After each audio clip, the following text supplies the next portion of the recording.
Okay, welcome back to the trading desk. We're going to move on to our next driver now, and we're going to start looking at interest rates. But before we move on to interest rates, let's summarize quickly everything that we've looked at so far in terms of our drivers. We've looked at surveys and we've looked at M2 data. Now, when we look at surveys, were leading indicators. And we mentioned also that M2 was a leading indicator. However, we need to always think in the back of our minds how the flow of prediction and reaction works here. Because M2, although it's a leading indicator because it affects forward moving the coincident indicators and also potentially other monetary and fiscal policy, in our bigger picture, it is a monetary lever, and it sits on that right-hand side of our bigger picture process and how we look at the overall prediction and reactionary process in terms of the flow of drivers when predicting inflation and deflation. So we have to remember that M2 is a monetary lever, and central authorities like the Fed are actually using it as a reactionary tool when they're looking at leading and coincident indicators. However, when M2, the lever, is pulled, M2 is a leading indicator to what will happen to those in the future. So they actually both feed off each other.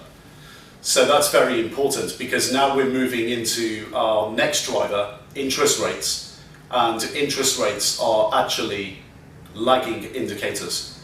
So they are reactionary and they are lagging to the overall economy in terms of what's on the left-hand side, leading indicators, and what's in the middle, coincident indicators. So you have to be very careful in terms of distinguishing between monetary levers like M2 and interest rates. So again, just bear this in mind and try to keep always in the back of your mind the overall map of how this works in terms of leading drivers on the left-hand side, predicting coincident indicators and central authority reaction. On the right-hand side, the levers, so what the reaction will be, and distinguishing between these levers themselves, and then also the coincident indicators in the middle that are lagging the leading indicators themselves, but are affected also by policy. Now, we looked earlier in the foundation section briefly at the Fed funds rate, just to get an understanding and a solid foundation of that understanding, so we can now move on and properly analyze it. And in the bigger context of what we're trying to do here, the whole process we're going through, remember again, is the static absolution principle. We're trying to get a full understanding as to whether the currency applied here as the US dollar, the currency is losing or increasing in value in absolute terms. So when we look at interest rates, as well as M2 and surveys, we have to just bear this in mind all the time. And now going into interest rates, we take the same approach. We look at it very objectively, and we look at it endogenously with using a static absolution principle. And what we want to learn is basically the best way to analyze interest rates historically and how we scorecard interest rates using that historical information. And again, we're going to end up looking at what is normal in history and what is abnormal. So let's go over to the computer screen and start working out how we analyze interest rates and how we actually go about scorecarding them, so we can put this driver into our overall analysis and try to predict inflation or deflation, or gauge inflation or deflation using our scorecards, and therefore working out whether the US dollar is potentially increasing or decreasing in value on an endogenous absolute basis. Let's go over to the screen and I'll see you on the other side for a conclusion. Okay, so welcome back to the computer screen. What we're going to look at now is the next driver on our scorecard in the endogenous analysis, which is interest rates. Now, interest rates we looked at earlier in our foundation area of the video series, and we discovered that interest rates aren't really classically set by the perception in the way they are set. They are actually set by a market, and the market clearing rate is basically the level at which the central bank, and in this case the Federal Reserve, targets or sets interest rates. And if, for example, the Federal Reserve comes out and says they want to target an interest rate or set the interest rate at a certain level, basically what they're saying is they are going to intervene in the interbank market and manipulate the rate to that level. So the interest rate in the US as set by the Federal Reserve is called the Fed funds rate. And what we can do is we can obtain the data publicly by going to the Federal Reserve Bank of St. Louis again, and we go to the URL, which is on the page here. The level of interest rates, the direction they are heading, and the speed and the magnitudes of interest rate changes really are an important determining factor in our analysis of the US economy and all economies, and when we're trying to predict the potential value of a country's currency. And as we just went over again, the Fed funds rate is the interest rate at which depository institutions trade federal funds. So balances held at Federal Reserve's banks with each other overnight. And a bank, as we discovered earlier in the video series, with excess reserves basically lends to another bank if they have a shortfall in reserves. And this rate that the borrowing bank pays to the lending bank is the determined rate by the two banks, and the weighted average of all these rates amongst all banks trading with each other is called the Fed funds rate. And the rate is determined by the market. However, the Fed, through what they call open market operations, basically influence the rate in order to reach their target. So the Fed funds rate, the prevailing market interest rate, is therefore the price of money. So the price at which money is borrowed and lent. So when we're analyzing interest rates as one of our drivers, we always have to keep this in the back of our minds, as in that it's a price of money as set by the market rate, and a rate at which the Federal Reserve wishes interest rates to be and manipulates them to be that price. And also on top of that, the definition of the price of money, as in the price at which money is borrowed and lent. Now, the mechanism by which the Fed manipulates the prevailing Fed funds rate is by the buying and selling of government bonds. And if the Fed wants to decrease liquidity, they basically sell government bonds, and this creates a withdrawal. So money comes out of the system. And what this does by way of the mechanism is this raises the Fed funds rate because banks have less liquidity to trade with other banks. Money and liquidity becomes basically more scarce and is therefore more in demand. Now, the opposite holds true as well, where if the Fed wants to increase liquidity, they buy government bonds, thus injecting money into the system.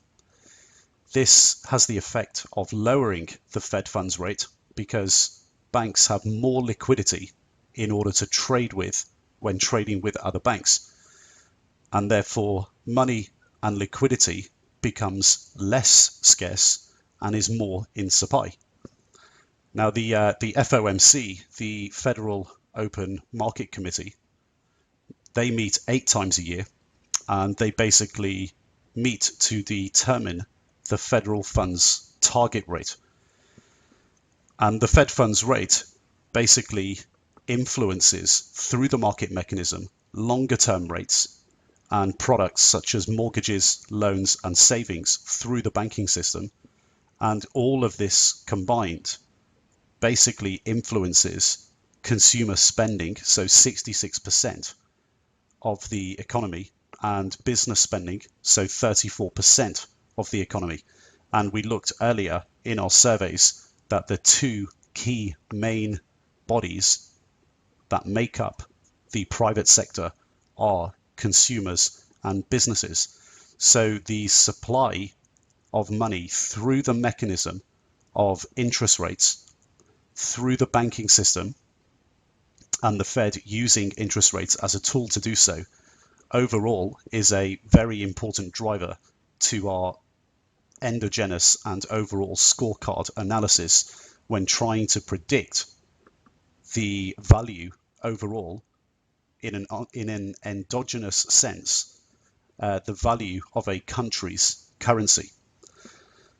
And from our knowledge that we picked up in the foundation section of the video series, and also so far in the idea generation phase of the systematic process, the knowledge that we've picked up, it should be pretty obvious as to why this is. Because when we're looking at injections and withdrawals into and out of the system, respectively, what we're trying to do here is again predict inflation and deflation, and thus the value of a country's currency in absolute and in relative terms. Here we're looking at it in absolute terms, so in an endogenous sense, and later when we look at our exogenous analysis, we'll be looking at it relative to other countries. And if you recall earlier, we looked at, in the foundation area, we looked at carry and rollover. And this all links together, because with carry and rollover, we realized that actually the relative interest rates and the direction and speed at which relative interest rates are moving when we look at one country versus another is what matters when we look at exogenous analysis. Here we're doing our endogenous analysis, and we're trying to get a handle on the level of activity in the interest rate or Fed funds rate market from the Federal Reserve, and look at this in an absolute sense to get a sense of, or get a handle on, the potential for future inflation or deflation, and thus an absolute understanding of the value of the US dollar. So later in the video series, we will be looking at relative interest rates between two countries, the changes in the speed of direction, so interest rate differentials. But now we're going to concentrate on the absolute level and try to get a handle on an absolute value for the US dollar by continuing to scorecard, and to continue to scorecard in an endogenous manner. And just to cement this, a country's currency or exchange rate is affected by the central bank's interest rate policy, or in this case, the Fed funds target. Because in a low interest rate environment, money is basically cheaper. The price of money is lower. And all things being equal, a currency will lose its value due to inflation. And in a high interest rate environment, the opposite is true. Money becomes more expensive. So the price of money becomes more expensive, and money becomes more scarce. So all things being equal, a currency will increase in value. Now, what we're going to do here is move over to the endogenous driver analysis again, and we're going to go into the interest rate tab, and take a look at the monthly Fed funds rate data, which is available at the URL we pointed to, going back as far as 1954. However, before we actually go over to the endogenous driver analysis spreadsheet again, we've got to first understand how we're actually going to analyze this data. And it's pretty straightforward. We can analyze the historical interest rate data in a very similar way to the way in which we analyze the M2 money supply data. However, we probably won't learn much by analyzing the data as a distribution. So if you look at the chart opposite, it kind of already looks like a distribution of returns in itself. So there's lots of positive data points between 1954 and 1980. And then that's followed by what seems to be as many negative data points. So by analyzing the data as a distribution, we'd probably just end up with as many moves up as there is down, and the average change would probably just be very close to zero. So the down moves would basically cancel out. So the down moves after 1980 would basically just cancel out the up moves before 1980. And also, if you look at interest rates in the recent history, they're currently at extremely low historical levels. So how do we compare rates now with, say, 1980, when they were near their peak? So the way to analyze the data is actually to look at the percentage change in interest rates. And by doing this, we get a rate of change, and we also create a base metric by which all historical rate changes can be compared to each other. And we also allow ourselves to gauge the pace or speed at which interest rates change. So we can basically identify normal situations and abnormal or outlier situations. Okay, so why don't we go into the spreadsheet, endogenous driver analysis, and take a look at this data. So we're currently in the interest rate sheet here. As you can see at the bottom, the IR percentage sheet next to the M2 money supply. And if we go into the sources tab first, we can see on row 14, we have our interest rate source, the Federal Reserve benchmark rate, and we can click onto this and go to the St. Louis Fed website. And we can see directly on this page, we have 3 files, and we can download these files to get the data, no problem. And if you go back to the spreadsheet, we go into the interest rate tab, and we have a number of columns. The first one we have is the date, and this goes up in months. The second one is we have the value of interest rates, so the actual level that interest rates are set at, and then we have them expressed in percentage terms. We then have the percentage change in interest rates, and we have this number worked out as a percentage from period to period. We have this number expressed in a value term here. We also have GDP annualized, so quarterly GDP at an annualized rate going all the way back to 1954. And if we scroll down to the bottom, this takes us all the way up to present day to February 2015. Okay, so what we've also got is a whole bunch of charts on the right-hand side here that we've put together for you.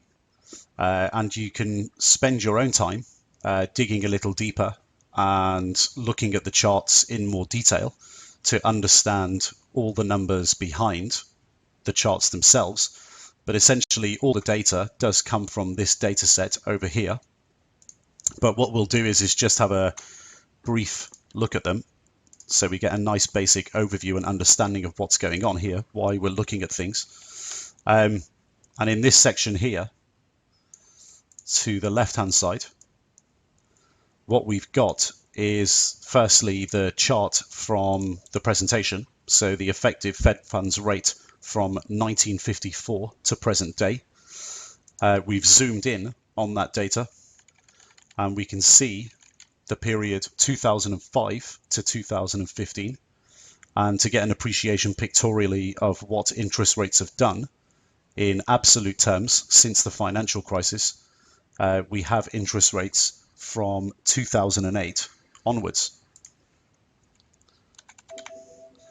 And in the middle section, we have the effective Fed funds rate, so the nominal interest rate, versus annualized GDP growth. So since 1954, going all the way back up until present day, we measure interest rates versus real annualized GDP growth, the growth rate. And we've also zoomed in on this data, looking at it from 2005 as well. So we get an appreciation pictorially of what interest rates do when growth rates fall. And we can see that going back all the way to 1954. And we can see that when we zoom in from 2005 and get an appreciation of interest rates relative to growth. Now, our key metric is our percentage change in interest rates month on month, and we compare this to annualized GDP as well. So comparing the percentage monthly change in interest rates. So we have that base metric that we compare all percentage changes in interest rates to each other in history relative to the annualized GDP growth rate. We have that going back all the way to 1954. And you can start to see that there's quite a lot of correlation between interest rate changes that are month on month negative, the size of those changes, the direction, and comparing it to annualized real GDP growth. We can see that there's some sort of correlation there. We can see that when we get big negative decreases month on month in interest rates, these changes tend to be associated with periods of negative GDP growth. And just for clarity, we see interest rate changes in blue and GDP growth rate changes in red. And we actually zoom into this data as well on further charts. So we look at periods like 1980 to 2006 when interest rates were decreasing rapidly. We zoom in further, 1990 to 2006. We look at the period 1980 to 1990 as well. And the final period we look at is the period 2006 to 2015. So up to present day, where we're comparing the interest rates on all of these charts, the interest rate changes, the percentage changes in interest rates in yellow versus the GDP growth rates that they're associated with at the same time in red. Now, as already mentioned, in your spare time, you can spend much further time analyzing these charts and the data behind it. All the data comes from the left-hand side of the spreadsheet. But in your own time, dig a little deeper, try to understand and learn the relationship between percentage changes in interest rates historically and the levels of annualized GDP growth rates that they are associated with at any one moment in time, and compare them across the spectrum. The general message here is that the percentage change in interest rates historically is correlated to the annualized GDP growth rate at any one time. But there is a time lag. So, for example, when there are very large percentage change decreases in interest rates, this is generally associated with a slowdown in the annualized GDP growth rate. So basically the Fed is reacting by decreasing interest rates aggressively. So the magnitude, the percentage change is greater in the negative direction. And this is associated with significant or larger than normal GDP slowdowns.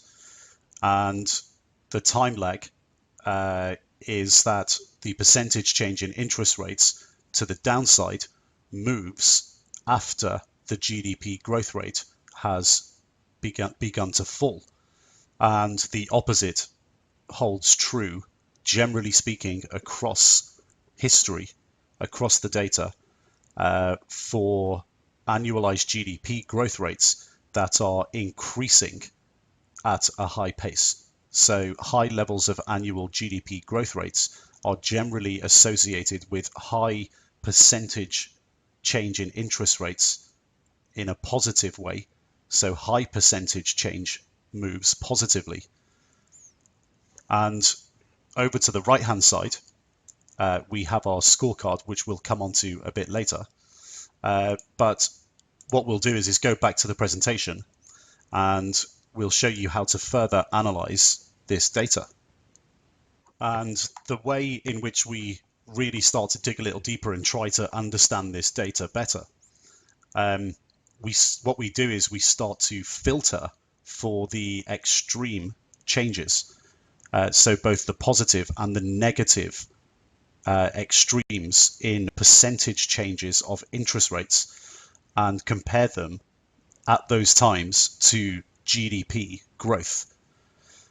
And if you recall earlier in the video series, we did this in our analysis in, for example, the M2 money supply, where we filtered the columns on the left-hand side.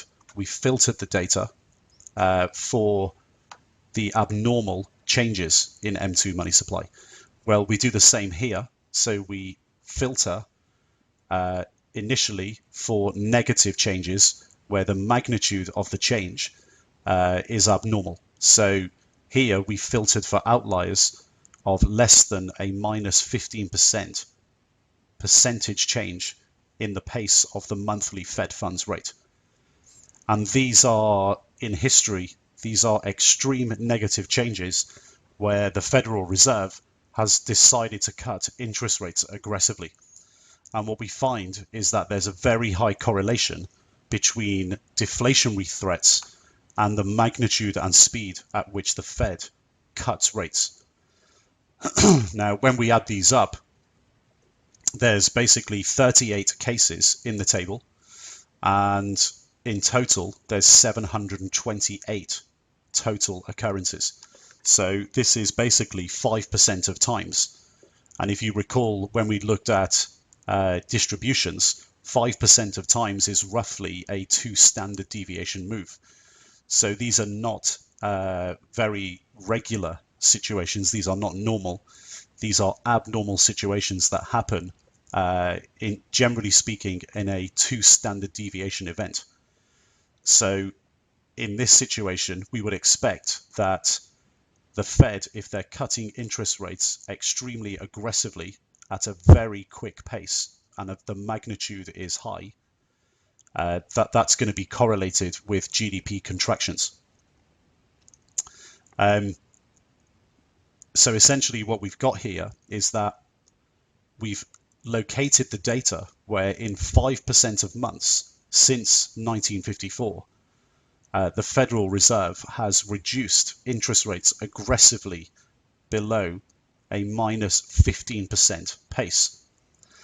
And we have here the GDP contraction table from earlier. And when you compare this to the periods where interest rates in the negative are greater than the magnitude of minus 15%, the percentage change in interest rates, what we see is that there's a very high correlation between GDP contractionary periods and the periods in which interest rates are aggressively cut.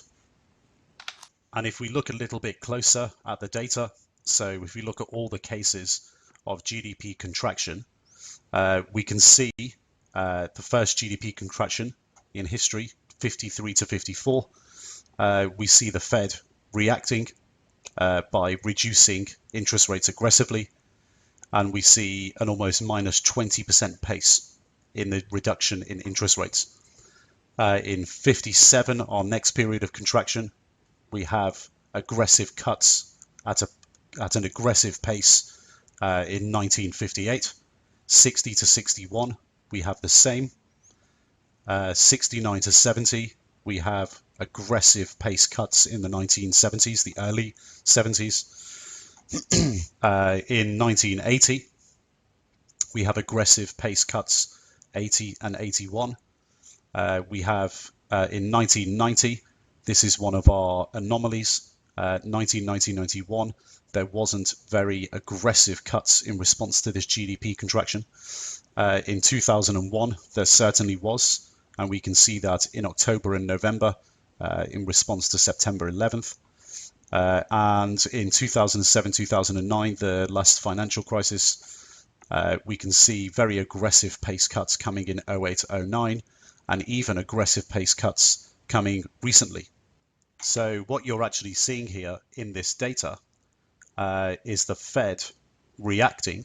So what we were alluding to earlier when we talked about the time lag, the Fed reacting after a time lag to GDP contraction and decreasing interest rates at a rapid pace. What about if we have a look at the positive outliers? Well, we've looked at it again at a plus 15% change in the pace of monthly Fed funds rate.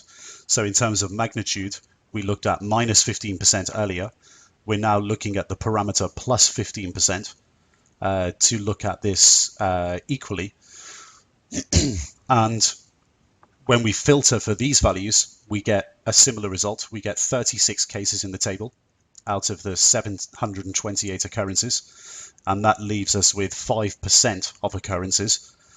And therefore, in 5% of months in the positive outliers, we're getting the data since 1954, when the Federal Reserve has increased interest rates aggressively above that plus 15% pace. And we can see from analyzing the data that the large percentage increases in the Fed funds rate tend to occur coming out of the contractionary periods of GDP or during the beginning periods of recovery and expansion. And if we look at the data, we can see this holds true. There are a couple of anomalies. In 1953 to 1954, we see big pace increases. In 54, 55, in 57, 58, we see them in 1958 and also in 1959. In the contractionary period of 60 to 61, we see most of these increases in 61, 62, and 63. In the early 70s, this is one of our anomalies. We see a big pace increase at the beginning of a contractionary period, which doesn't really fit the trend. In 1980, we have most of these towards the end of 1980 and in 1981. Again, 1991 contractionary period is an anomaly when analyzing the data. In 2001, we don't have a big increase, so that tells us something. Basically, in 2001, there were no large increases associated after big decreases. And in 2007-9, we get our increases in 2009 and 2010, and even some recently. So you can see there's a very strong correlation here when we look at both the negative and the positive outliers, that the Fed tends to react to negative GDP, so GDP contraction, with a time lag by cutting interest rates aggressively. And then when we enter periods of expansion, there seems to be a high correlation with the Fed starting to increase rates at a rapid pace. So the deduction here really is to leave a question mark over the Fed's policy with interest rates, in that In contractionary periods, they tend to overshoot, and they tend to have to correct interest rates coming out of those contractionary periods when entering expansion. And what I want to do here is actually go back to the spreadsheet and actually show you and teach you how to do this, how to filter the data properly. So let's go back to the spreadsheet, and if we just actually zoom in here, what we do is just select the columns, go to the data section on the ribbon and click on filter, and the column that we're going to concentrate on here is column E. All we have to do, for example, is click on the filter, we go to number filters, and if we want to do the less than 15% analysis, we just type in minus 0.15, tab across, and then hit OK. And then we actually get all our data that we were looking at in the presentation. And you can repeat that process for the positive outliers as well. You can also look at different parameters, so you don't just have to look at minus and plus 15%. You can look at the other parameters as well and just find out what a normal situation is and what an abnormal situation is. Well, we've looked at the abnormal, so you can play around with the data in your spare time. You now know how to analyze this properly.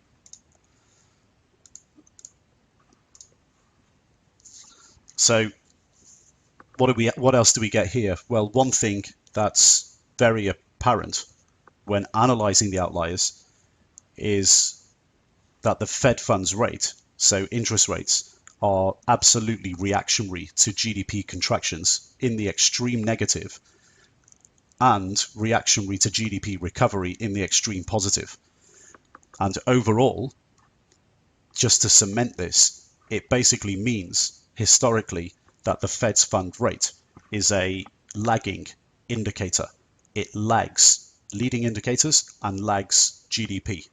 So this obviously begs the question that if interest rates are a lagging indicator, how are they useful in our analysis in terms of scorecarding a currency?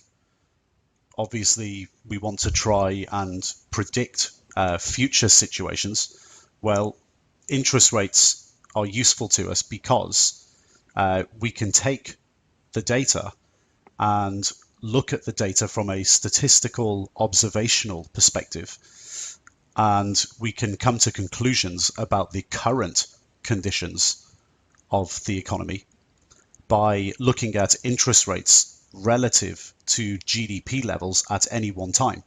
And that will give us a gauge on current inflation or deflation. And we do this by filtering the data for between values. So we find the historical annualized GDP growth rates that correspond to times when the Fed increases and decreases the pace of the Fed funds rate by filtering for between values. And we basically isolate the correlation. So how do we actually do this? Well, I guess the best way to do this is to show you exactly by going into the spreadsheet. So if we go back to the spreadsheet here, you'll see that we have our column of GDP, annualized real GDP growth here. And we have all our filters still on our columns. And what we do is we take the percentage change in rates, and instead of filtering by more than, so greater than or less than, we filter for between values. And if we just pick an example, we look at minus 5% and 0%. So what we're doing here is we're looking for the percentage change in interest rates that fall between 0 and minus 5%, And we're going to look at the levels of GDP that correspond to these percentage changes in interest rates since 1954. And before I hit this OK button, it should be apparent before I even do it that there's going to be a lot of them.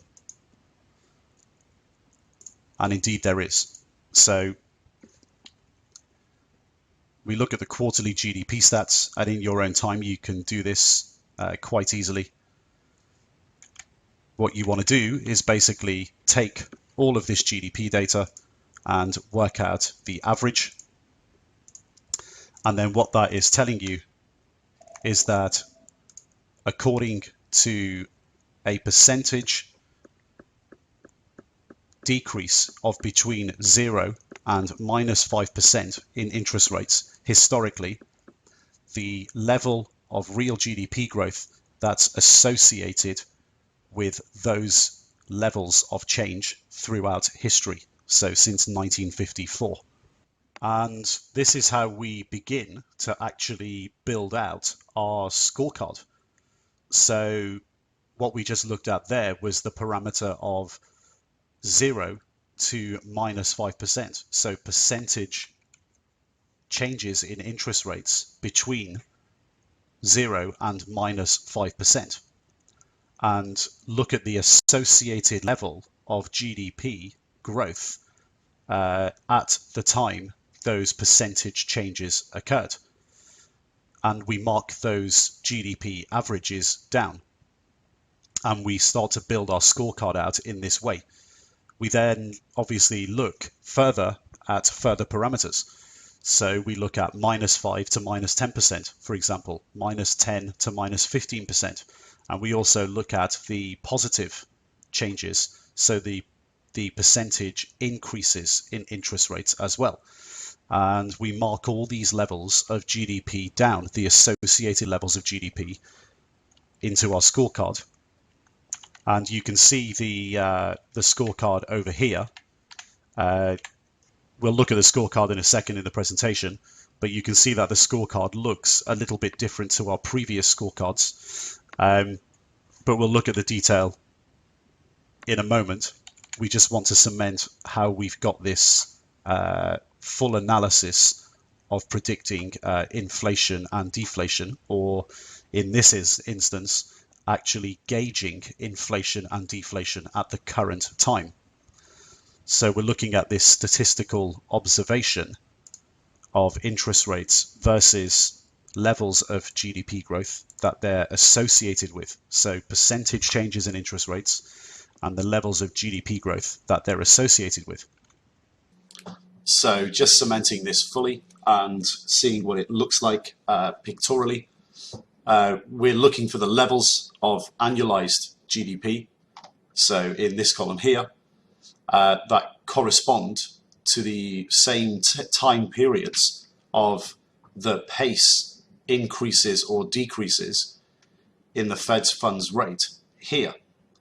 And we then take the average level of GDP from these periods to ascertain what levels of GDP growth are associated with the increase or decrease in the pace of the Fed funds rate in question. So when we sort for these between values in the spreadsheet, and then we round the numbers to the nearest 0.5% and input them into our scorecard table in order to assess inflationary or deflationary conditions and whether we should be looking to have a long or short currency bias. Now you can see, as we've already mentioned, that the scorecard looks slightly different to previous scorecards. And we can explain how this works. If you think it looks a little confusing, you'd be right. And this is because the Fed reacts when it comes to interest rates. Interest rates, as we've mentioned previously, are lagging. But what we can see with increases in interest rates, the scale is not exactly a sliding scale. There seems to be something going on over here. What actually happens is when you do the filtering process, the levels of annualized GDP growth during extreme increases in the monthly Fed funds rate are actually very low. Also, the Fed can basically do whatever it wants with interest rates at any one time. We forget that. So we tend to find with lagging indicators that we do get anomalies in data in economics. Now, we can try to analyze their behavior throughout history so we can get an idea of what may occur, but sometimes because of these anomalies, we won't be able to assign a credible score to interest rates because they are lagging. So a credible score in our overall systematic process. And when we're building systematic processes in economics, we have to look at what's right in the majority. Now, with interest rates, in theory, when the US experiences prolonged levels of high GDP growth, it's usually because of an increase in the pace of lower interest rates. And when GDP growth and inflation, for example, are above long-term average trend, the Fed begins to react by increasing rates, usually at a slow pace, then at a much faster pace if growth and inflation is too high or uncontrollable. And this is basically the Fed reacting to the business cycle. So in our scorecard, we can see that a no change, so a 0% move in monthly rates, and small decreases, so small percentage decreases in monthly rates, equate to around 3% GDP growth, which is the long-term average for the US and is pretty normal. Large decreases in the Fed rate are also associated with falls in GDP from 3% down to -2%. And here we've got two areas. We have our deflationary zone and we have our inflationary zone. But first, we look at the deflationary zone. The Fed is basically reacting here to lower GDP rates, but the damage is basically done. And it takes time for interest rate cuts, so aggressive interest rate cuts, to actually work. So here we tend to have a long currency bias because at this point in the cycle, no one really knows whether the deflation itself will continue and how long it will continue for. And then, of course, we have the second area when we have large decreases in rates, percentage decreases in rates. We have the second area, the inflationary zone, where we're predicting future inflation. So when we have the extreme decreases in the pace of the Fed funds rate, we tend to have a short currency bias. Basically, GDP growth is negative, so contractionary, and the Fed may be acting very late. So they're panicking and overdoing the stimulus by being overly aggressive in reducing rates. Now, when we look on the flip side, on the positive side, so we have positive rate moves, we have the inflationary zone here, where again, we have a short bias. And this is when GDP is between 3 to 3.5 and maybe 4%. This is basically the comfort zone where levels of growth warrant basically minor tightening in order to control growth and inflation. And on the extreme increases, as we've already highlighted, we do have this anomalous zone where high increases of annualized Fed funds rates are associated with low levels of annualized GDP growth. Now, this begs the question that if they are reacting, then why would the Fed increase rates at an extreme rate when they are seeing lower than long-term trend in GDP growth rate? Well, we have to actually look at the actual data points for further explanation. So if you filter in the spreadsheet, you'll be able to find all this data. The periods in question are basically all post-recession or large-scale GDP contraction and post massive amounts of easing rates. They're basically, on the whole, anomalies, and there's very few of them. And as alluded to earlier, when we're building out systematic processes in trading, portfolio management, and in economics, what we need to be doing is concentrating on being right in the vast majority of cases, and therefore give them a no score. So we don't give them any credit. We don't give them any score because they are basically anomalies. So this is how we build our scorecard when we're building out systematic processes in trading and portfolio management, especially when we're looking at things like interest rates, which are lagging indicators and telling us what's happening now in the economy.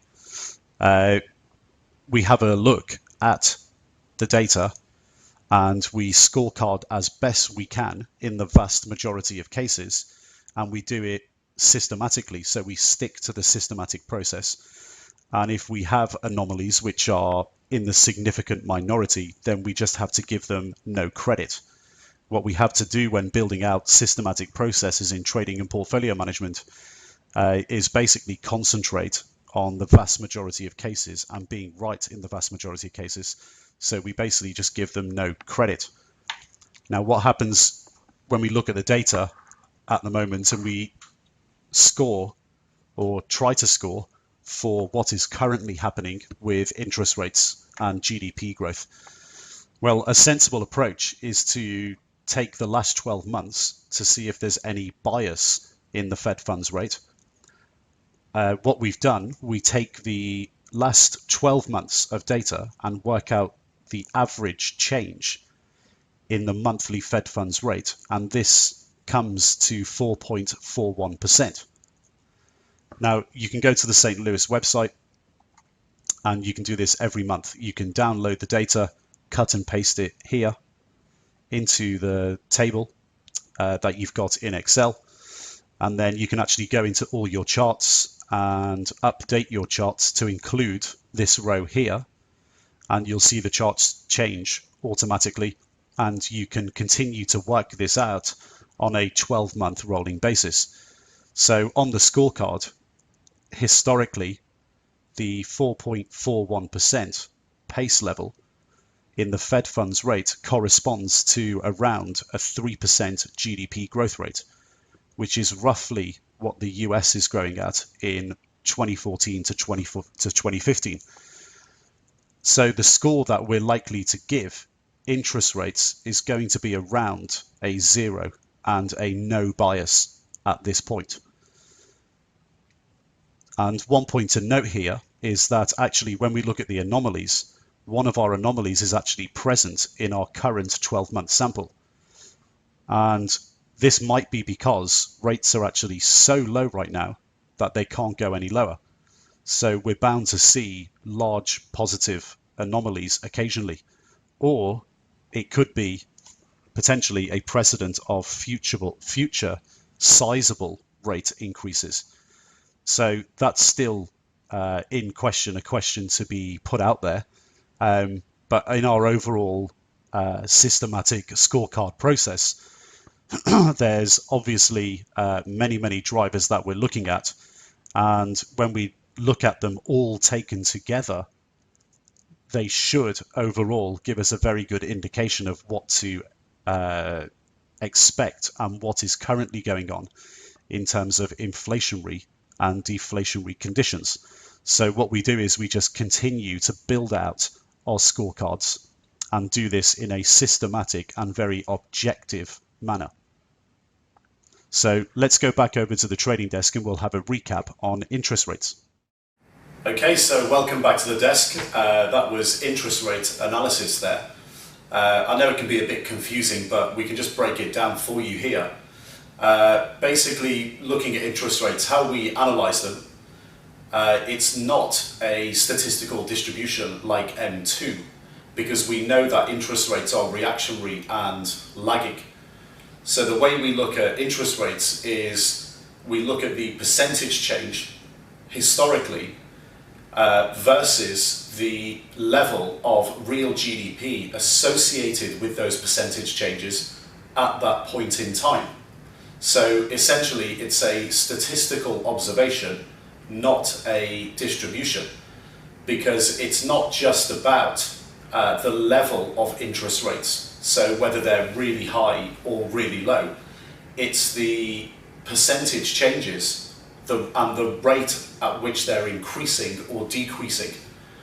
So the percentage changes and the rate and pace of increases and decreases associated with the levels of GDP at that point in time are actually more important than the actual level of the interest rate. And what we see is that small percentage decreases, so the rate, the decreasing rate as being a low decreasing rate, is overall reactionary to bad situations, so lower levels of GDP at the time. And in that situation, we're most likely to lean towards a long currency bias, because we know the interest rates are reactionary, but they take longer to actually begin working their way through the economy. And that's relative when we look at M2, for example, which when M2 has its weekly changes, M2 has a bigger impact or quicker impact on the economy than interest rates do. So interest rates are reactionary and slower to take effect. Then we also have the two inflationary zones. So we have the big decreases that we look at, and big decreases in the interest rate are still obviously reactionary and take time to work their way through. But the big decreases are associated with very low levels of GDP, even negative real GDP. And in that scenario, because the moves are so extreme, we're looking to have a short currency bias, predicting that inflation will be quite harsh and quite strong in the future. So we're using the interest rate moves in reaction to even predict the potential future here of inflation. And then on the other side of the scale, the positive side, as we climb up the scale, we see two areas.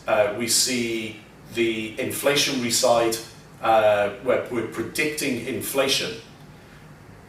We're getting interest rate increases, and those increases are associated with high levels of GDP.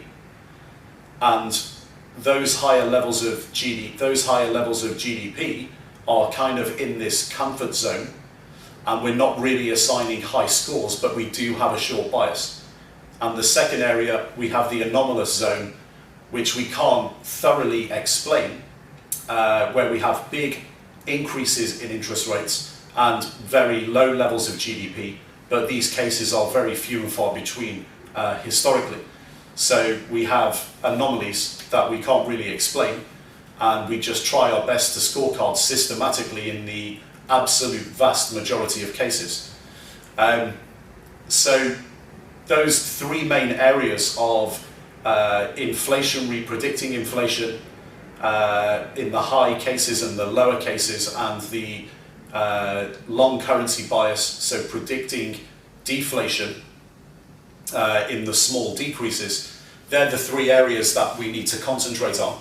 And interest rates just get plugged in to our overall analysis and scorecard using the static absolution principle in our endogenous analysis. And we're going to come back to interest rates much later, when we actually start comparing interest rates in one country to another. So what we'll actually be doing is comparing the United States to Australia. And this all again comes together in a much more concrete way a bit later in the video series. because here we've analysed interest rates in the way they need to be analysed in an absolute static principle or basis, by not just looking at the level, but looking at the rate of change, so the pace of the change of interest rates and the direction that they're going in. So whether they're going up and going up fast, or whether they're going down and going down fast. And that's what really matters. And later on, when we move on to exogenous analysis, we start looking at the direction and the pace that interest rates are going in that direction with two countries relative to another. And that's what really matters when we move into our exogenous analysis. So let's go over to the next video, and I'll see you on the other side for our next driver analysis.